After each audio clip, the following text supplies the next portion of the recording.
চ্যাম্পিয়নশিপের শেষ ভাগে এসে খেই হারায় শেফিল্ড ইউনাইটেড। তাতে সরাসরি প্রমোশন মেলেনি ইংলিশ প্রিমিয়ার লিগে। ইংল্যান্ডের শীর্ষস্থানীয় টুর্নামেন্ট খেলতে হামজা চৌধুরীদের এখন প্লে অফ বাধা উতরানোর বিকল্প নেই।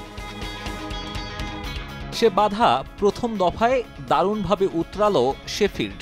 ব্রিস্টল সিটিকে প্রথম লেগের মতো দ্বিতীয় লেগেও হারালো ৩-০-তে। তাতে ২ লেগ মিলিয়ে ব্যবধানটা ৬-০। প্লে অফের ৩৮ বছরের ইতিহাসে এত বড় ব্যবধানের জয়ের রেকর্ড এটাই প্রথম।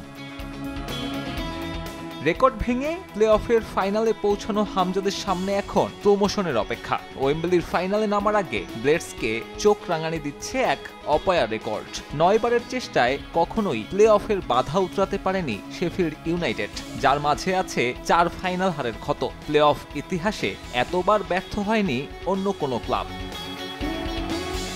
সে রেকর্ডটাই ১০ম বারের প্রচেষ্টায় ভাঙতে চাইবেন কোচ ক্রিস ওয়াইল্ডার। ওয়েম্বলির ফাইনাল নিয়ে উচ্ছ্বসিত বাংলাদেশের হামজাও সোশ্যাল মিডিয়ায় এমনই বার্তা দিয়েছেন শেফিল্ড ফুটবলার। যদিও ভেন্যুটা ওয়েম্বলি বলেই হয়তো আত্মবিশ্বাসে ঘাটতি পড়বে ব্লেডসের। ১৯২৫ সালের পর ঐতিহাসিক এই ভেন্যুতে কখনোই জেতেনি শেফিল্ড। প্রিমিয়ার লিগে প্রমোশন পেতে ভাঙতে হবে দীর্ঘ ১০০ বছরের ইতিহাস। আগামী ২৪শে মে ওয়েম্বলিতে তাই রেকর্ড ভাঙা গড়ার কাজ হামজাদের। জিতলেই প্রমোশন। লাল সবুজের হামজা আবারও ফিরবেন বিশ্বের সবচেয়ে বর্ণাঢ্য ফুটবল লিগে। সাব্বির মিথুন, সময় সংবাদ।